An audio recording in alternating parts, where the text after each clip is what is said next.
You are watching Wide Field with Vivian Burchill.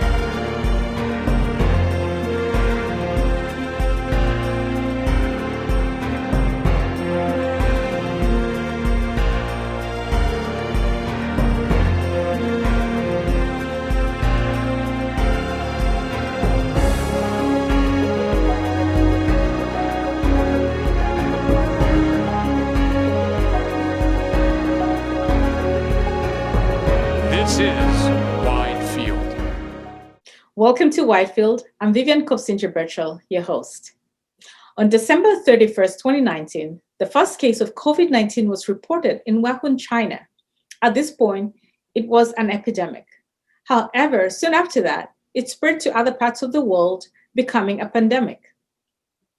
Community spread in the United States was first detected in February 2020, and by mid-March, all 50 states, DC, and territories had reported their first cases of COVID-19.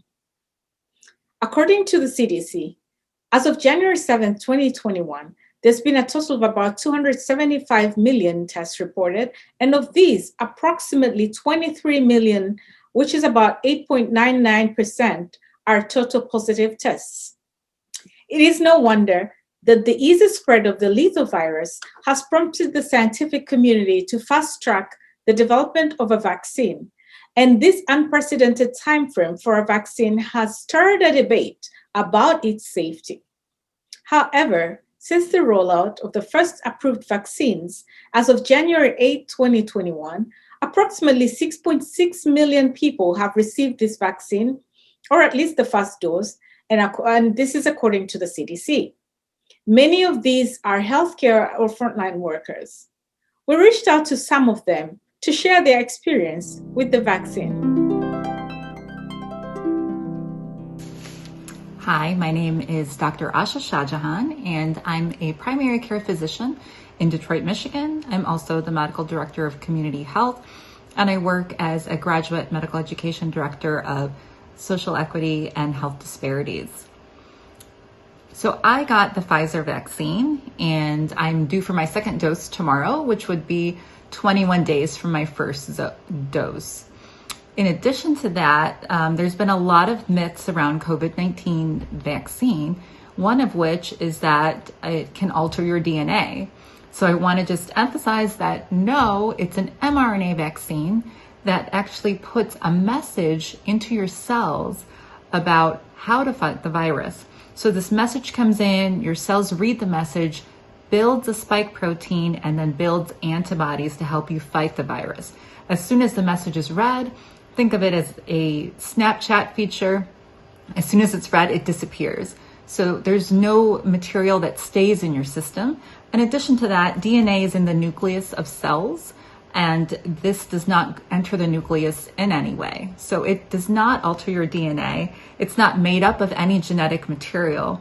In fact, it's just made up, the mRNA itself is synthetically made of just fats, sugars, and salts. Another myth that I hear quite often is that if you get the COVID-19 vaccine, that you will get COVID-19. Again, this is not a live virus vaccine. It's not an inactivated virus vaccine. It's an mRNA virus. So therefore, it's synthetic material that's made, and you're not getting injected with the COVID-19 at all. And even when you make the spike protein, you make only one spike protein, whereas to make a coronavirus within your system, you'd have to make 12. So it is false that you would get COVID-19 from the vaccine. So I really hope that all of you will consider getting the vaccine. I highly recommend it.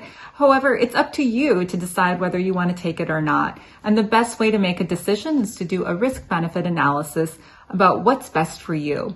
So I encourage you to read and ask questions, and hopefully you'll get vaccinated. Hi, my name's Nyla Russell, and I'm a nurse practitioner in Maryland. I work in a dermatology outpatient office, and I'm here to tell you about my experience taking the Moderna vaccine. So even though I work in an outpatient dermatology setting, we do see over 100 patients a week, which puts us at risk for contracting coronavirus.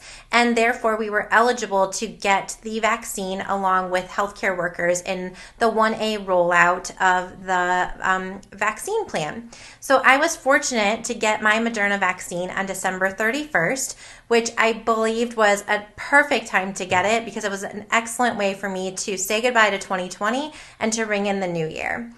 The Moderna vaccine is given in a 2-shot series. So you get your first shot and then you'll get the second shot in 4 weeks. I will be eligible for my shot at the end of January, and there's a 4-day grace period before and 4 days after in which you have a window of time to get the vaccination. I do plan on getting my vaccine as soon as I'm eligible within that window of time. My experience with the Moderna vaccine was great. The way that my county health department rolled it out was really prompt and efficient. They actually set up a large drive-through clinic at our fire department in the county to vaccinate all of the healthcare workers. It was quick, it was efficient, and it felt safe.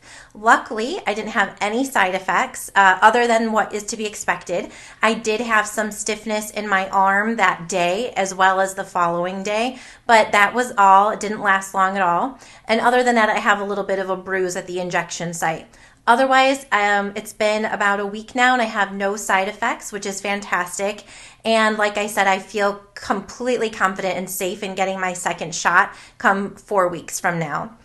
As far as any other things that I'd like to share about the Moderna vaccine, I found it to be really interesting, the conversation that was ongoing this past week regarding the dosing schedule and whether or not it would be safe and more efficient for our country if we were to either only give people 1 shot of the 2-shot series or maybe even decrease the dose by half. So the Moderna vaccine is given as 100 milligrams. It's 0.5 milliliters with the injection, which is 100 milligrams of the vaccine. And they were talking about potentially decreasing that for a certain age group to 50 milligrams.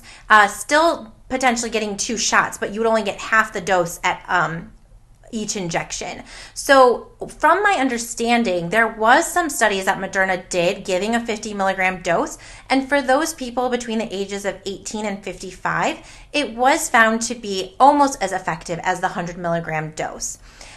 Recently, the FDA came out and made a statement saying that they do not support any changes to the dosing administration schedule or dosing. And mainly because it's not the way that it was approved, and there's already a misunderstanding within the community about the potential risks of the vaccine and how efficacious it will be. So while it's important that we do increase the rate at which we're vaccinating people, doing it in a way that's different than what was studied and approved may not be the best method for our country. So if we were to decrease the dose, or say only give people 1 shot, would that be enough to achieve immunity? It's just simply not known, and therefore probably not in the best interest at this time. I'm sure it's something that the vaccination companies are going to be looking at, but as of right now, the FDA said they didn't feel comfortable making those changes. And this is something that's being looked at politically, as well as from a healthcare standpoint. But for right now, I think it looks like we're sticking with that original dosing schedule of 100 milligrams and then 100 milligrams again in 4 weeks with the Moderna vaccination.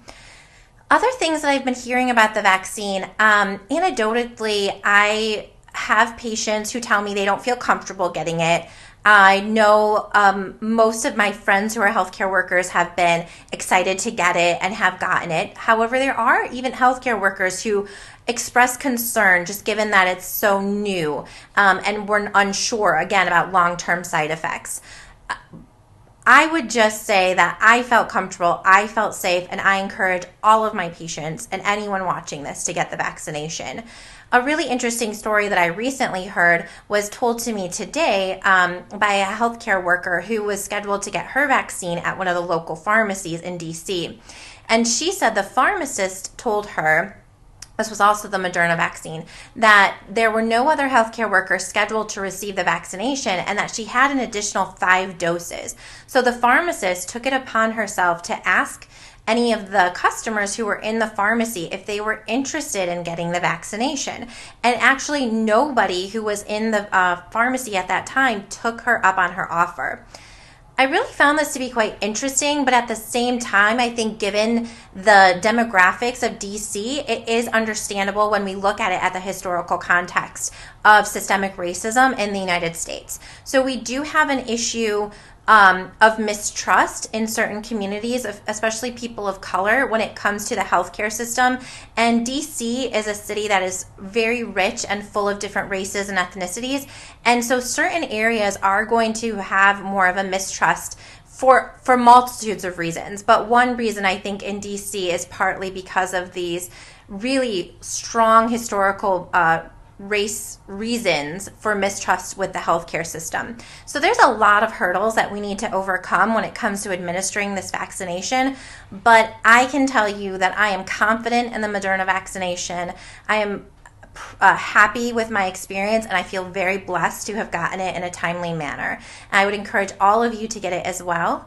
And I also really would like to thank Vivian for this opportunity to speak on her program and to share my experience with you. Thank you. Hi, my name is Eric Mennen. I'm a physical therapist in acute care and outpatient. We are involved in exercise dosing, getting you back on your feet, sometimes using physical agents like laser robotics and electrical currents, essentially non-opioid, non-surgical procedures. I got my first Moderna vaccine last December 28th, and I'm scheduled to have my second one on January 22nd. The only symptom that I got was soreness on my left deltoid, which lasted for about 2 days. This is expected as the body builds an immune response to something that wasn't there before. Other symptoms may occur during the first few minutes. That's why we stay in the area for about 15 to 30 minutes for observation. If there are other symptoms, we can voluntarily report that to the CDC through a cell phone app. One misconception is that once vaccinated, we no longer have to wear masks or social distance. We really still do, because during these early days, we really don't know who has been vaccinated. Thank you so much for having me on and helping raise awareness to this critical public health issue. All these efforts hopefully will help get us closer to herd immunity. I am a nurse practitioner. I work at Tufts University Health Services, and I see students in a clinical setting there, and it's great, and I love it. You recently got vaccinated, right? I did about a week and a half ago. So I've received the first dose of the Moderna vaccine, and so I will be due for my next one 28 days from the first day that I got it. So 28 days between the shots. Correct. Well, what side effects did you experience, if any? So the only real side effects I experienced were on the day after I had the vaccine. My arm near where the vaccine was injected, I had some soreness, definitely some muscle soreness, and I was a little bit more tired than usual. Both of those things are things that I've experienced when I get the flu shot too. So it wasn't out of the realm of normal reaction for me when it comes to vaccines. What are some of the myths you've heard about the COVID-19 vaccine? I have heard that it alters DNA, that people are concerned about it changing their DNA, which it simply cannot do. And I have heard that there was one myth that I heard that folks were concerned that there was like a tracking chip in the vaccine that people would be injected with, and then we could be tracked. Were you scared? No, I was not concerned about those myths. And I had access through my job and my position to get some confirmation data from a doctor who's far more knowledgeable around vaccines than I am, to just explain the vaccine to my team, which was really helpful. But no, I wasn't worried about those two myths. So what message do you have for people in our community who have mixed feelings about the vaccine and those who are skeptical about it? I think that everybody comes to learning about science and experiencing science from very different places. And I think that their concerns are valid. And I also think that they are deserving of having a space and someone to talk to help kind of deconstruct what their worries are.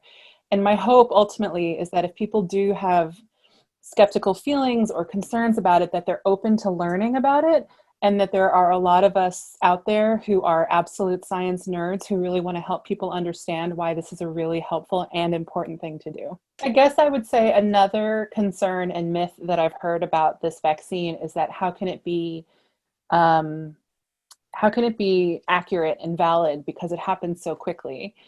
And one of the things that's come up a lot with my patients at my job, and also with some of my colleagues who are worried, is just a conversation about what this past year has done to clinical medicine. And as someone who's been working on the front lines of this pandemic from the very beginning, the amount of learning and changing and evolution that had to happen from March until now, from my clinic to work as well as it is now, was constant. We were constantly changing. And from the beginning of the time when this pandemic started, science was already trying to figure out the right next steps. And that it does feel fast because previous vaccine rollouts were very slow because the urgency wasn't there. And so that the science is solid and it just happened without interruptions like other ones did. And just to kind of give people that reassurance. And speaking of being on the front line, what are some of the trends you have seen during this pandemic, whether in terms of infections, in terms of hospitalizations, and even fatalities? So the population that I work with is predominantly the traditional college-aged young people. So generally, I'm seeing people anywhere from age 18 until the mid-30s and some older. And what we've seen sort of clinically with this pandemic is predominantly a lot of asymptomatic people who are transmitting it. But now it's shifting. We're seeing a little bit more symptomatic experiences with some of our patients. What I find most interesting anecdotally from our perspective, college health is a very unique clinical setting because we see very specific types of illnesses a lot. Mm-hmm. One of those is a virus called mononucleosis. And I've had a number of people who have had COVID tell me, who have also had mono, that there's a very strong resemblance in how they felt with that. And so just sort of clinically, anecdotally, that was very interesting for us. That's interesting. Have you guys embarked on some research to see if there are any similarities or any components that are similar with the two? We haven't yet. We have a bucket, like a theoretical bucket of ideas of things right. that we would like to research. One of my areas of clinical work that I do is around sexual health. And there's a lot of work and research and evaluation being done around how this pandemic has affected young people in dating and their choices around partners and that kind of thing.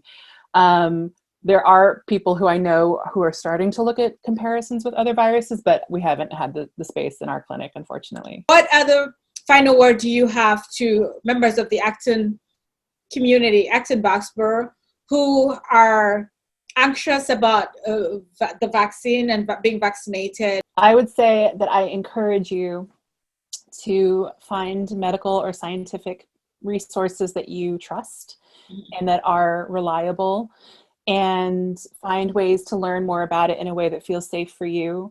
And this is something that we really have to consider doing for everybody so we can move on from this incredibly challenging life that we're all living right now. Yeah. Thank you, Ariel, for taking the time to share your experience on Whitefield. Thank you for having me. And I look forward to hosting you again. Thank you so much. All right, take care, Ariel. Take care. Hi, my name is Nidhi Lal, and I'm a family doctor. I have my primary care at Boston Medical Center, as well as I do urgent care with Lowell General Hospital. Well, Dr. Lal, you recently got vaccinated for COVID-19. Yes. So what vaccine did you get? And after how long will you get the second dose? So I received the Pfizer vaccine on December 21st, and I will be receiving the second dose on January 10th after 3 weeks. So what was the process prior to getting the vaccine and during the vaccination and after? So it was actually quite simple because I take care of COVID positive patients in the urgent care. I was one of the first providers to be able to sign up. So I had an online form and I was able to sign up on a convenient date. I went into the hospital. It was very nice. They cross-checked my identification, made sure I had no allergies, and it was set up so that a nurse was able to give it to me in a quiet location on my left upper arm. And I sat there for around 15 to 20 minutes just to make sure I did not experience any side effects immediately. I do not have any allergies that are very significant, so I was considered a lower risk. So after 20 minutes, after making sure that I do not have any symptoms, I was able to leave from the facility. I was also given a QR code. So there are these ongoing safety tracking mechanisms that have been put forth by both the hospital as well as CDC. So I had to scan the QR code on my phone, and that got me an app called the V Safe, which is from CDC. And I had to answer a couple of questions again and enroll in that. And every day for 3 days, they tracked me. And then now they are tracking me every week. That's interesting. Many people have been having conversations about this vaccine, evidently, and many have been afraid of potential side effects. Were there any significant side effects after you got the shot? No. So I do receive the flu vaccine every year because of being a healthcare provider, and I experience a little left arm soreness, and that was exactly what I felt after this one too. Just to give you an estimation, I did not even need to take a Tylenol. So it was that mild. Well, and speaking again of conversations around vaccine, there's been so many myths. Yes. And so what myths have you heard about this vaccine? Well, from patients, there are certainly a lot of questions. And as you know, everyone is different. Everyone has either elderly parents at home, or they have different risk factors. Someone may be pregnant or immunocompromised or on medication. So each case is different, and every person has their own questions. They are just concerned because of how quickly this vaccine was developed. So that's something that I've seen. I've had a lot of questions for patients, but I've been fairly lucky. Most of my patients are very eager to get it, and which is great. And once I tell them that I have received it, and they want to hear about my experience, they want to hear if I've had any other patients or colleagues who've had side effects. And I really haven't had any colleagues who've had side effects that I know of. So I am able to reassure them, and they feel that if I put myself through this, then they are happy to get it too. What is the general demographic of your patients? I'm just curious. So in the urgent care, we see whoever walks in through the door. And so that's the surrounding areas of where I live, which is in Acton. So we see a lot of neighboring towns. Because my primary care base is in Boston, I have a lot of patients who are the urban inner city patient population. So we have everyone. We have students, we have young professionals, we have elderly, and because I'm family medicine, I see from newborns to elderly patients. In terms of COVID-19 trends, it appears that most of the cases we saw started around March. Hospitalizations had peaked around that time, March, April, May. And then it sort of came down during the summertime in terms of hospitalizations. And then again, it started spiking up again around September, October, but we saw a huge increase in November post-holidays after the American Thanksgiving holiday. And then also we're sort of seeing the ramifications of the gatherings in the December holidays. So it looks like hospitalizations are up again. But in terms of COVID infections overall, they've just been trending up since March. If you look at some of the data, it's showing that the number of infections have just been increasing and increasing. But the good news is that we did have a lull in hospitalizations that gave us healthcare workers a little bit of a break. But unfortunately, each time there is some type of holiday or gathering, we do end up spreading the virus and having a spike in hospitalizations as well as infections. Well, in your line of work, what are some of the observations you've made since the start of this pandemic regarding infection rates, access to healthcare, and recovery, and sometimes fatalities? Yes. So, again, I think we are very fortunate to be in Massachusetts. I feel that our city hospitals, our community hospitals, our DPH has done a really, really tremendous amount of work. I'm very fortunate to see several of our communities enforce mask wearing, social distancing, taking good, healthy precautions from the beginning. So that has been very, very reassuring. I've also seen that I do have patients who are having pre-existing conditions or who have other risk factors such as obesity or asthma or use of substances. And those patients tend to have a little bit higher severity of disease as well as some additional fatalities. And I know you mentioned that you specifically work with COVID patients during Yes. the pandemic. What has that been like for you?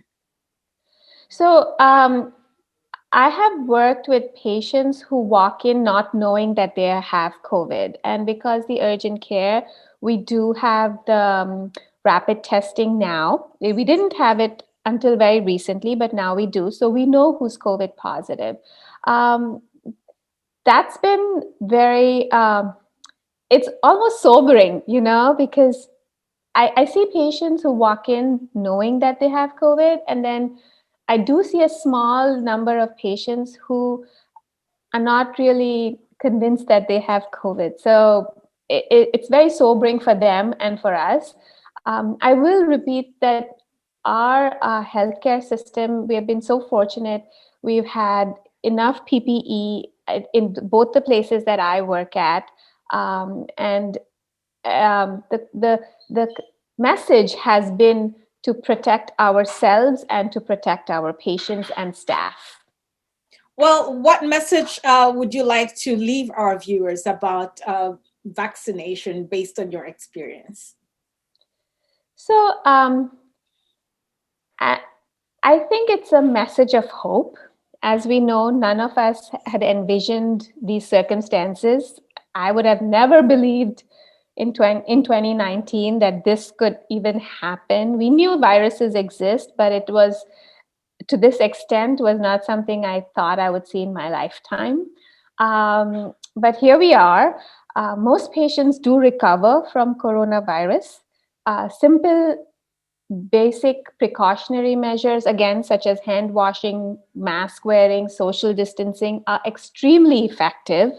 And if we think of it, the last pandemic was the Spanish flu in 1918. So we are 100 years from there. And to think that we're so fortunate to have the science, the education, the resources available where we were able to develop a vaccine in a safe manner, in a scientific manner, which we know is effective. And from what we know, again, there's a lot that I understand that we do not know, but I always think of risk versus benefit. And I feel that the benefits are outweigh the risks. And so we're so fortunate to have this tool in our toolbox where we can fight this pandemic versus when you think of 100 years ago, what did they have? Really nothing. So the human race has evolved so much. So I would like to leave our listeners with a message of hope and trust. Trust in science, hope in the future, hope in our medicine.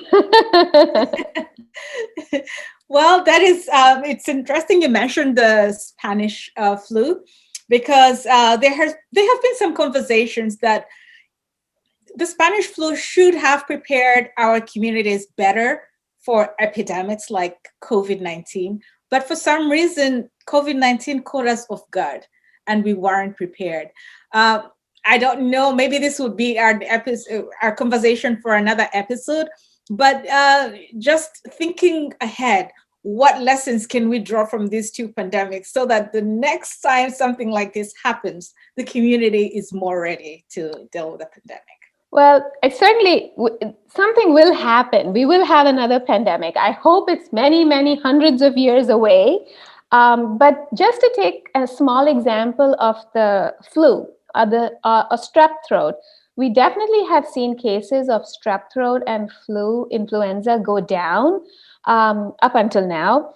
And I think personally, again, we need the data still, it's coming. But personally, I feel it's because of the mask wearing, the hand washing, the not sharing of drinks in our social environment, or not sharing food, things like that. So these simple precautionary measures are extremely effective. So I feel that if we can learn this, if we can learn to be together, united as a group and believe in science, it will be important. Well, Dr. Lal, thank you so much for your time, for sharing your experience with us, and for your service to our community as a doctor. Thank you so much. I hope to host you again in the future to talk about our public health. Thank you. I hope this episode has answered some of the questions you may have had about the vaccine or about the vaccination process. However, we urge you to consult with your healthcare providers for more information about the vaccine and the vaccination process. Thank you for watching Whitefield. Till next time.